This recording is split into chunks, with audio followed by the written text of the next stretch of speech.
Welcome to Into Africa. My name is Judd Devermont. I am the director of the Africa program at the Center for Strategic and International Studies. I was the National Intelligence Officer for Africa and worked at the National Security Council. This is a podcast where we talk politics and challenge paradigms. On deck today, South Sudan's leaders once again commit to forming a unity government. Will there finally be a breakthrough? And Shabaab remains a threat to Somali stability. What explains its resilience?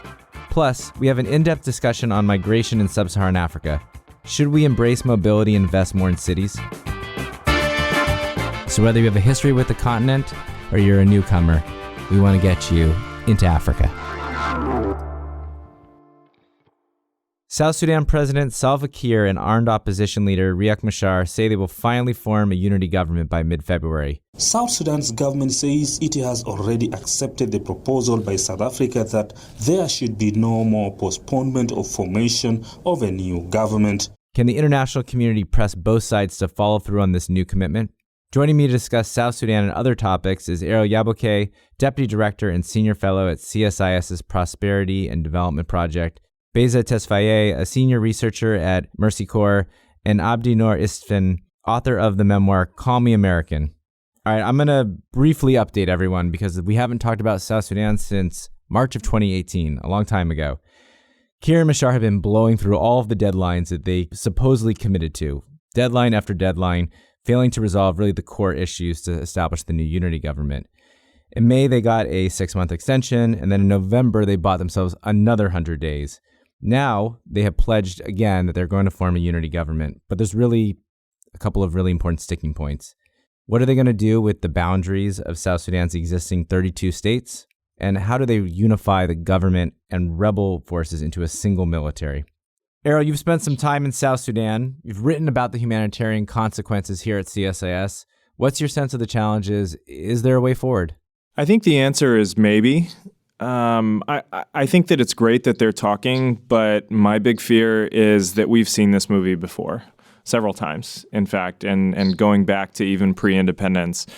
Riek Machar and Salva Kiir have a history of focusing on consolidating their own power by themselves staying in office, but then also by rewarding their people. So some of the challenges that you mentioned about states and the creation of more states is essentially a way of offering more patronage opportunities to their people. How do you go backwards from that? How do you go backwards from that? And how do you go backwards while you yourself are still putting yourself in power?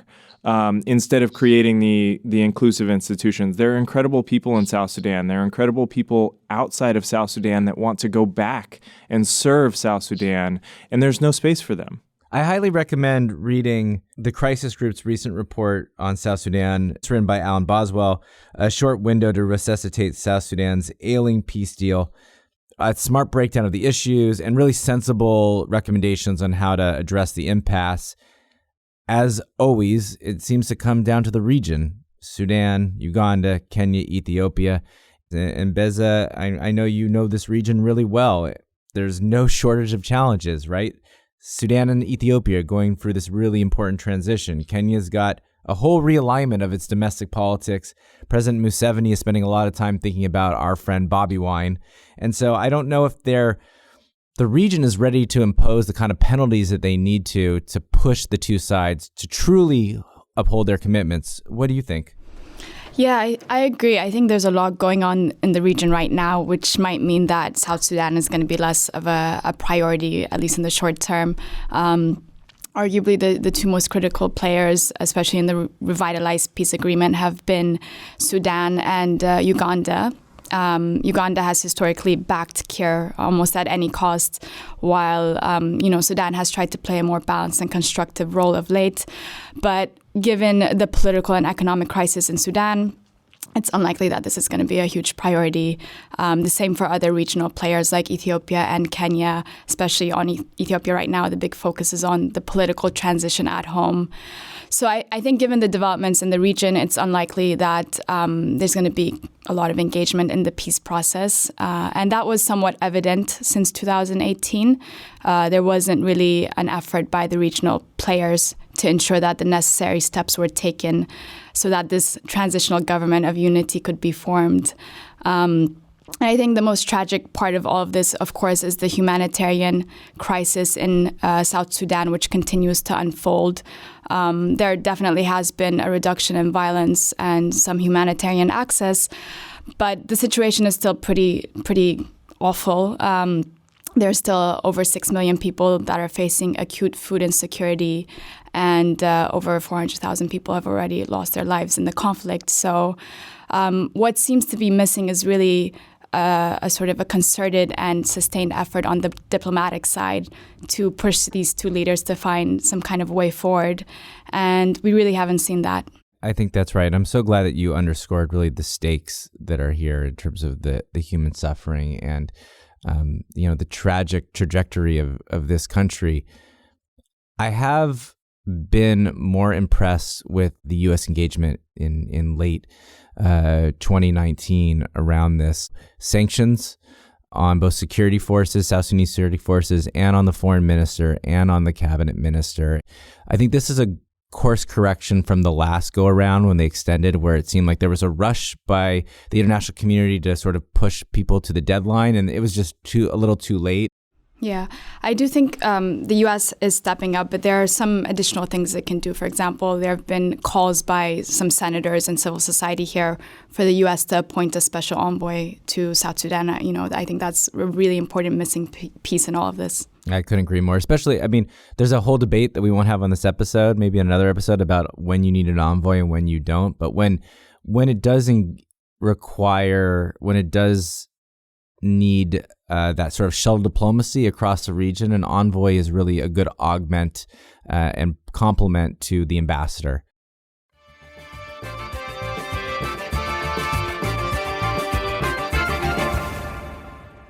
Let's shift to Somalia. I have a hard time, honestly, keeping track and seeing the big picture on what's happening on the security side. We had an episode where we talked about the political side, but there are still daily reports, almost daily, of attacks by Al-Shabaab.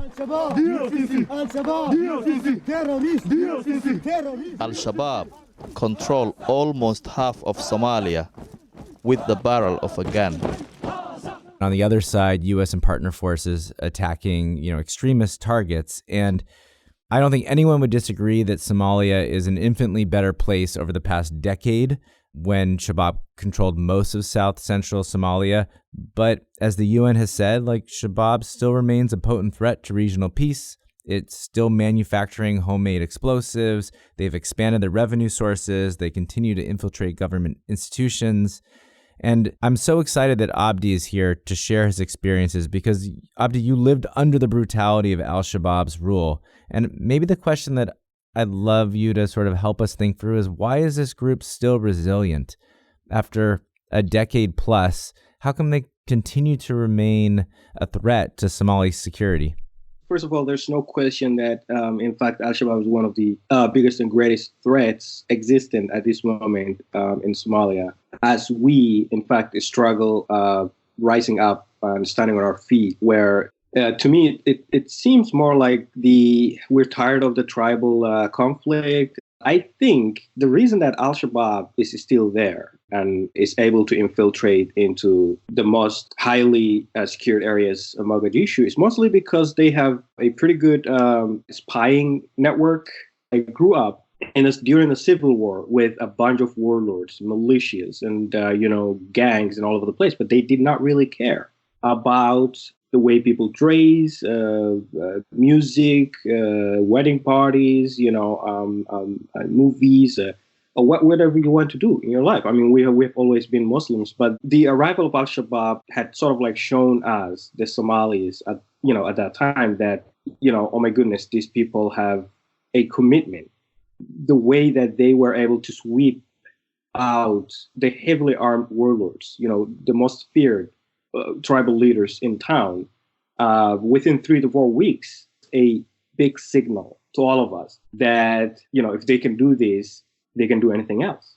So they have not gone anywhere. They're out there in town. My mother lives in a locally displaced camp on the outskirts of Mogadishu. And my father, who is still married to my mother, also lives in a town called Beidawa, which is something like 250 miles outside of Mogadishu. For 25 years, they have not been able to see each other.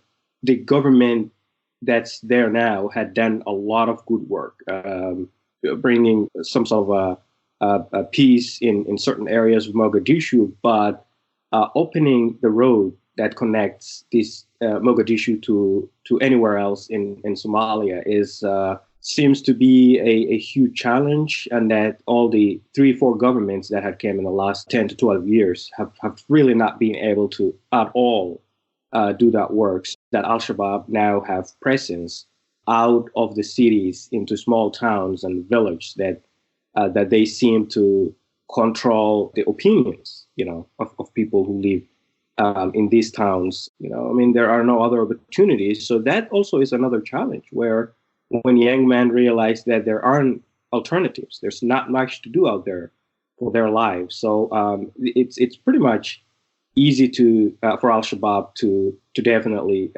reprogram and brainwash and have these young men join them with the promises of course, power and all the good promises that come after someone dies. That's a really great place to broaden the conversation, because we're talking about a government that the Somali government that has a limited ability to project power, that relies on AMISOM with under 20,000 troops and then a very weak Somali National Army. Clearly, the international community has put a lot of money in there, but I think at the fundamental root of what you were saying, Abdi, is that they're able to exploit government absence and the fact that many young people feel like they have no options. Now, Beza and Erol have both done a lot of work on stabilization and conflict resolution. Is there a different path that we should take? I think we've made progress here, but I feel like we're kind of been hitting a wall, particularly in the last couple of 5 to 7 years on these issues. Yeah, I agree with you. And what the biggest challenge really is the fact that the Somali government in Mogadishu still lacks a lot of legitimacy amongst its citizens. And Al-Shabaab has been really able to sort of usurp spaces where the government is seen as being deficient and unable to provide. And it sort of inserts itself in those voids, and it acts as a service provider, right? It actually provides people with justice and law and order and other public goods. And it does it in a way that is not necessarily ideal, but it is at least predictable, and it's something. And I think sort of changing this status quo is very, very challenging, and it definitely takes a lot of time. But it doesn't rest on just a military strategy. It really has to do with the government itself pushing through reforms that will make it be seen as more legitimate.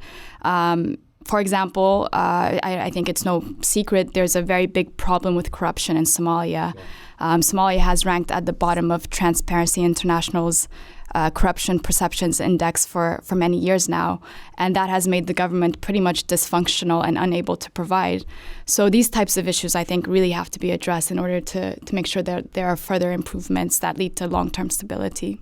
Erol? I couldn't agree more, and I think I wanted to latch on, Beza, to something that you said about it's, when there is a lack of governance, these groups do have some resources. They certainly have organization, and they have the ability to provide state-like functions when the state is absent. You see this with Islamic State in Syria. You see it probably with IS in Puntland. They are filling a void. They're offering conflict mitigation services. They're picking up trash. They're performing what we commonly see as the roles of the state. And so, Judd, I thought I would just offer 3 quick sort of lessons that might be relevant in the Somali context. So the first builds on that. We have to offer and create opportunities for youth. We have to create alternatives for them that are locally, culturally appropriate. Just finding a salary job with the government is not the answer here. You have to figure out, a lot of the literature on violent extremism and what causes people to join places like Al-Shabaab are focused on grievances. And so we have to find a way for youth to be able to address their grievances in a locally, culturally appropriate way. Secondly, we have to find a way to strengthen and support whatever locally legitimate institutions that there are that are not Shabaab. And so this could come in the form of civil society. This could come in the form of, youth organizations, community organizations, something that provides an alternative to the more radical Shabaab style. And then lastly, we have to incorporate women's leadership into peace-building efforts. This is something we know without a doubt. There's no question about the data globally that when women are involved in peace processes, actually not just involved, but have a seat at the table, those processes are longer lasting and more durable. Those are great. Abdi, let me ask you to react to Erol's 3 points, and then I'd love to get your thoughts on a conversation that happens here a lot in DC around, is there room for some negotiation with al-Shabaab? Is that a viable alternative? And I'll leave you to answer whether you think it's the organization all the way to the top or mid-level and lower, but someone who's experienced firsthand their brutality, I'd love to hear your thoughts on that.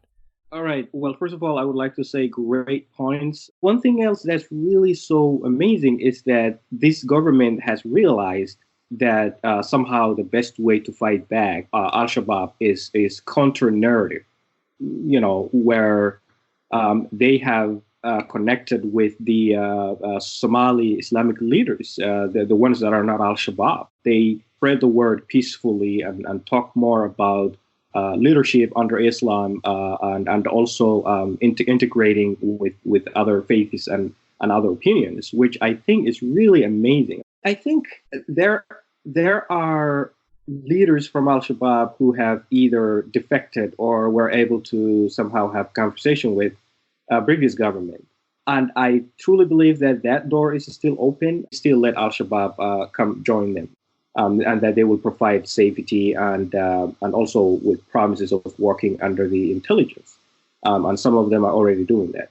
I also think it's important to note that these extremist groups are not uniformly extremist, both at any one given period of time, but also over time. I mean, you have to look to the Taliban in Afghanistan today. It looks very different than it did 20 years ago.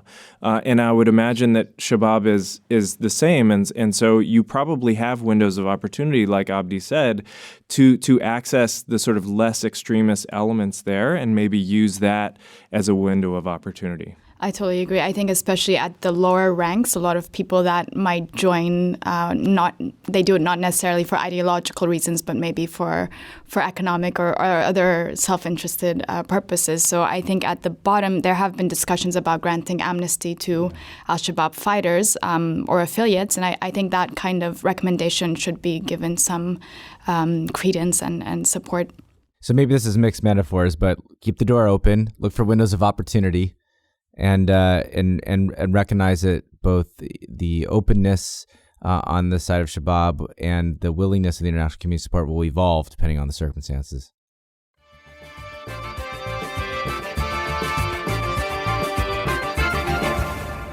All right, I'd like to shift to our paradigm for today, which is on migration. Back in June, I picked up Abdi's incredible book, Call Me American, and I knew I had to have him on the podcast. I think, Abdi, just to put you on the spot, it's an incredible story of your perseverance, your resourcefulness, and really personal about your family. And I think for the point of the conversation today is what are the push and pull factors that drive migration? So I thought maybe, Abdi, you could tell us a little bit about that journey and why you ultimately moved from Somalia to Kenya and then to the United States. And since there's been some really incredible news about your brother recently, if you wanted to share that as well. Right. Well, I think, first of all, I had no choice in Somalia. Things, civil war started when I was 5, and then there was this whole, not only the civil war, but also the drought that came to Somalia in 1992. And, that was, that led millions of kids of my age starve. And that way I lost one of my sisters. That had not really weakened me. It had made me more stronger as I grew older and I became the provider of my family. My brother and I teamed up where we could go to the only place that we could get clean water to drink, and we would bring it home. And then and then I was a happy kid. I talk about the stories that you might not be able to see on Black Hawk Down or Captain Phelps, the true stories of a family in Mogadishu, the joy, the sadness, the sorrow, the hopelessness, the hope, all the combination of things. But I think my motivation started at the movie theater. As I looked at the screen, there's a life out there. There's something going on out there that's more different, that's more promising than what I had. And I thought, you know what? Let me just see step one, get the language, and then from there, I was not quite sure where it would go. But my life had cracked open like an egg, I think, when Paul Salobek, this American journalist, was in Mogadishu when Ethiopian army was fighting Al-Shabaab street to street.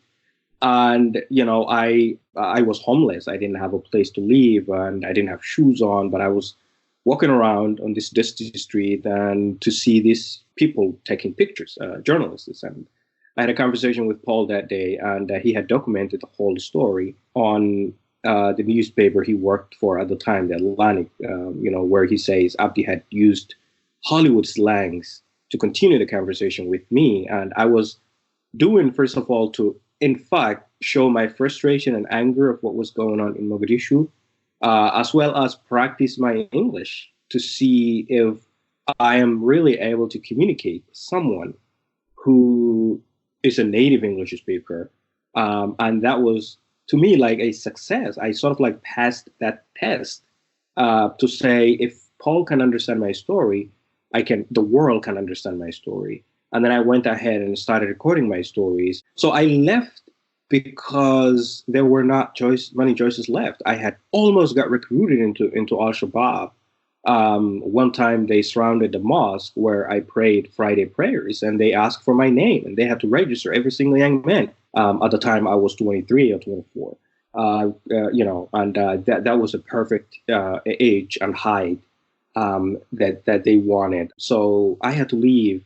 Kenya had closed its. It couldn't allow any airplanes coming from Somalia due to the threats of Al-Shabaab infiltrating, and Kenya just sent its own troops into Somalia. So I got into Uganda, and I remained in the airport for hours until I was bailed out, and I was given 24 hours to leave Uganda. So in this case, I smuggled myself into Kenya and ended up coming to Nairobi, where my brother and I lived in one apartment with the refugee document, but we were not allowed to be in a city with refugee papers.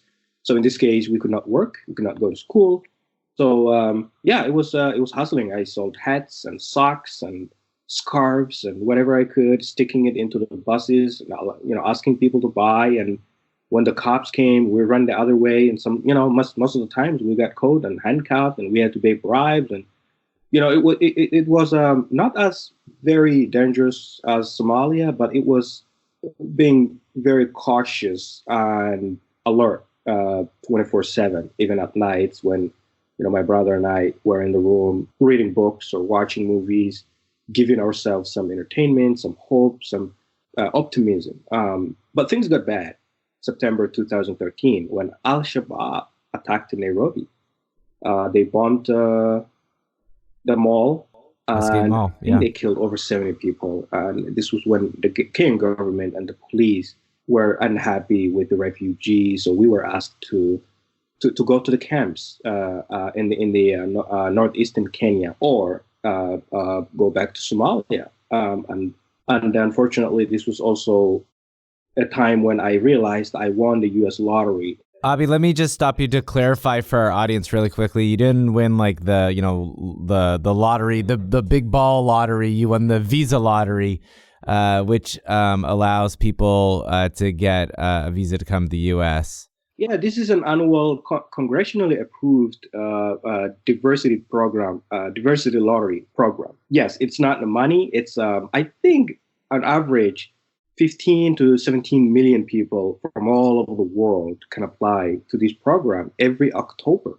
And I was of course, the perfect person for this kind of a lottery. Otherwise, I would have not been able to migrate to the United States. Refugee program takes forever, and I met the Somalis who registered their names and processed their cases in the 90s, and they were still waiting for the resettlement to the United States. So here I was. I arrived in 2011, and how in the world would my refugee program get ahead of these people who have been here in the 90s?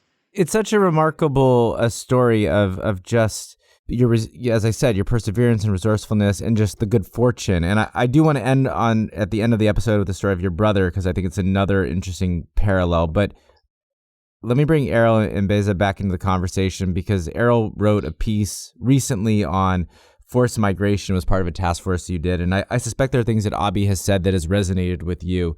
And what were some of the findings of the report, and how does it match with Abdi's own experience? Yeah, absolutely. I think that I found myself sort of nodding when I was listening to Abdi talking, because much of that story really resonates with across the 10 countries that we visited as part of this study that we did recently. And I think that's a sad thing, that this is not a unique situation. I think the resilience of someone like Abdi and his brother and his entire family is also not unique amongst the forcibly displaced.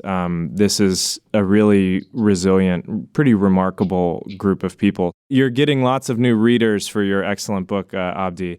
I was also, as a longtime fan of Into Africa, struck by the how cultural influenced Abdi and kind of where his story starts in the movie theater is really evocative of some of the themes that you, Judd, like to showcase on your podcast. And so there's a lot there that I just found myself nodding to. But very quickly, we did this study on forced migration.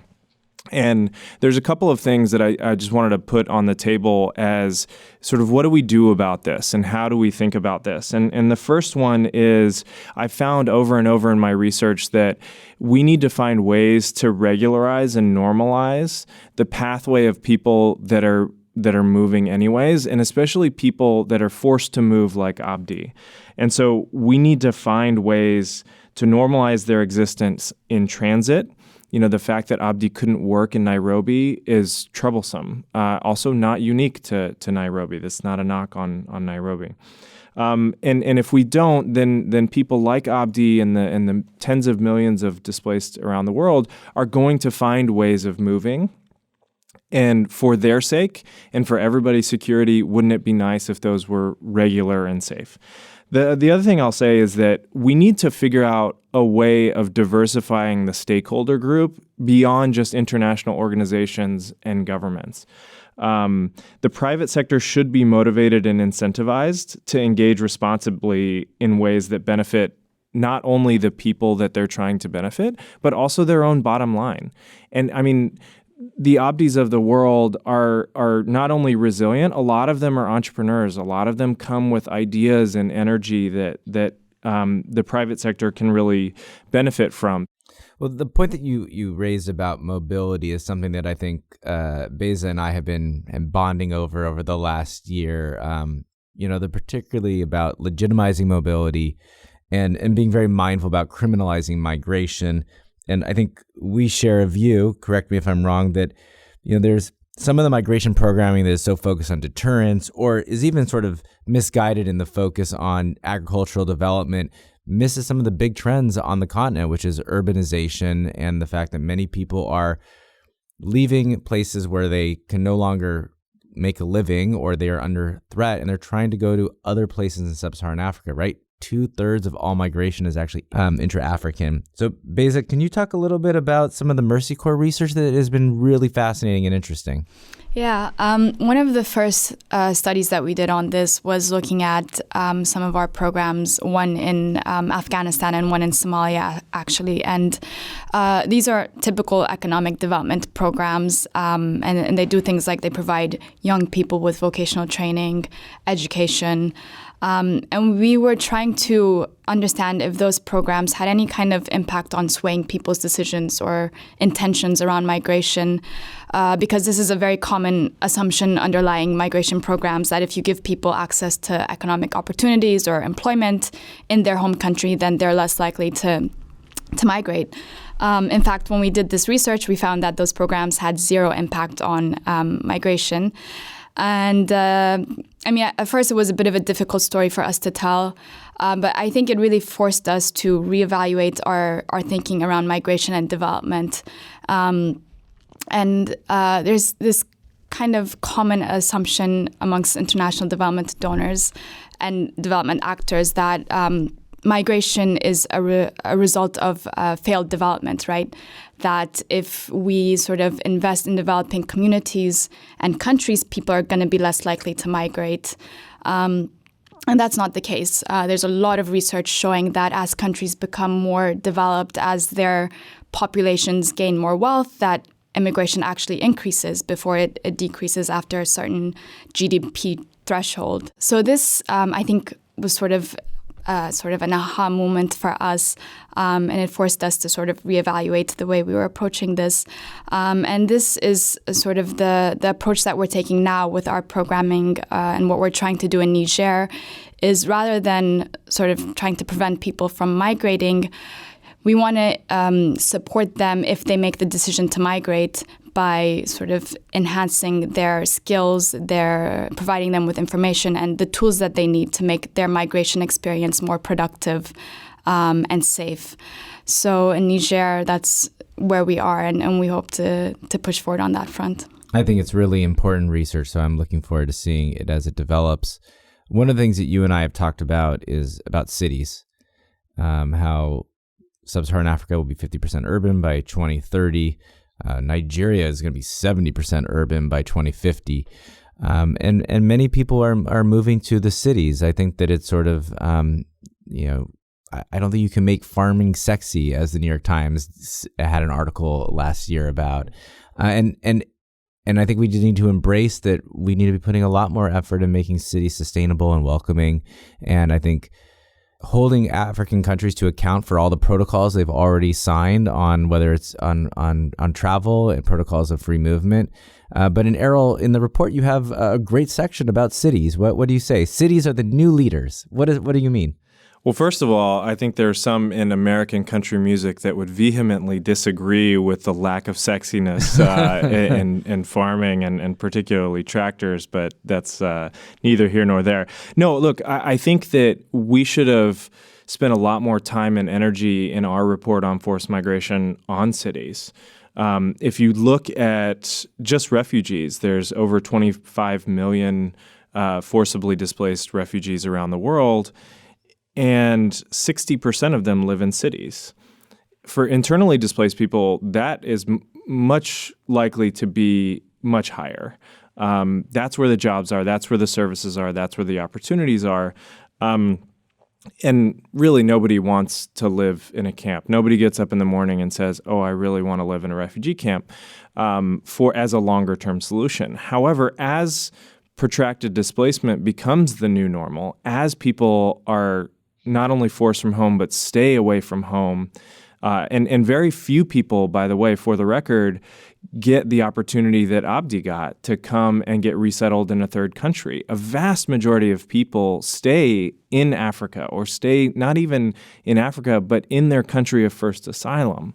And so I think that we need to be thinking about cities and the challenges of urbanization. They can't be divorced from the forced displacement and migration conversation. And leaders know that. Throughout the course of our research, for example, the mayor of Dallas sat there and told me, he said, "I don't have time to politicize migration and refugees."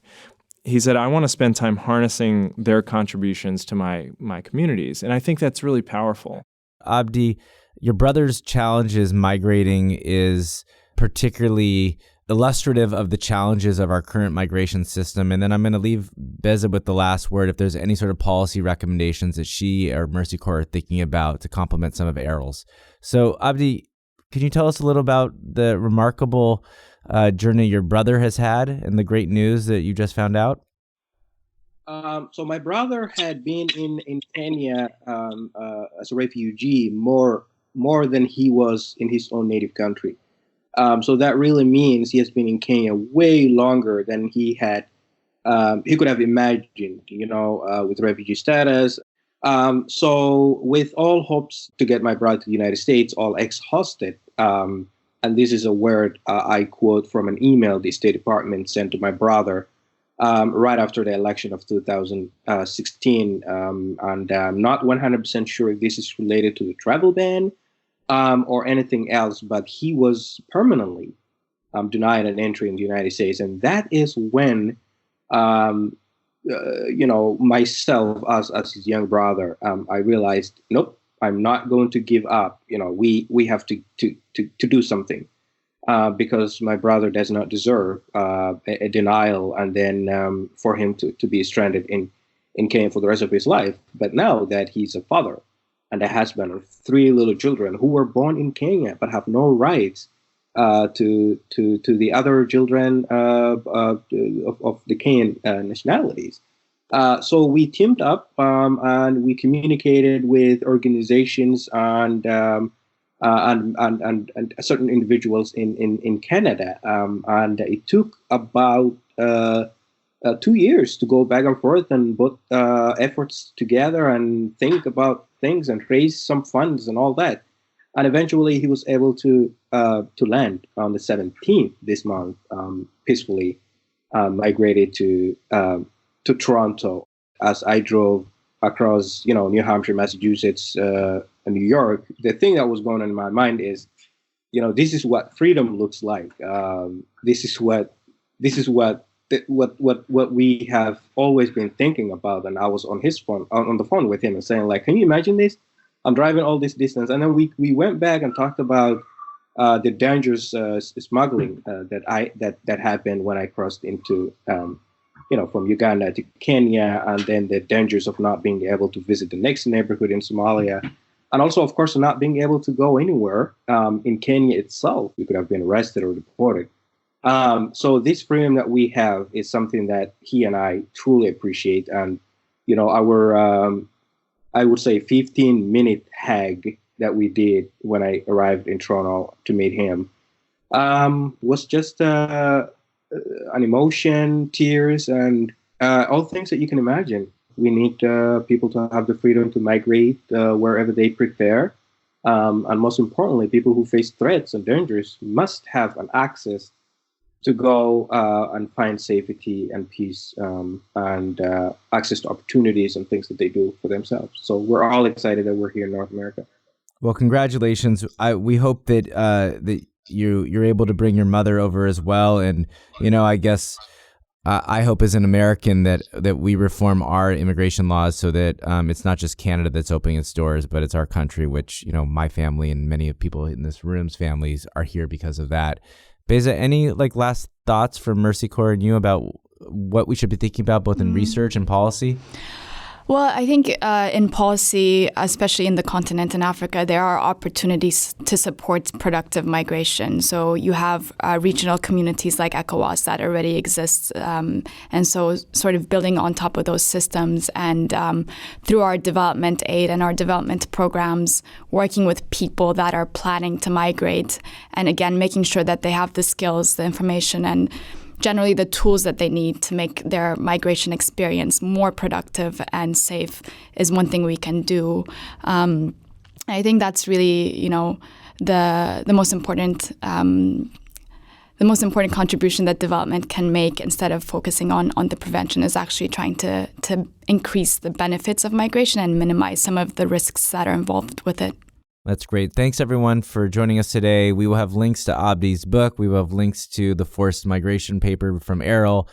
Beza will give us some good recommendations for Mercy Corps. Those will all be in our show notes. And we look forward to seeing everyone in 2 weeks. Thanks.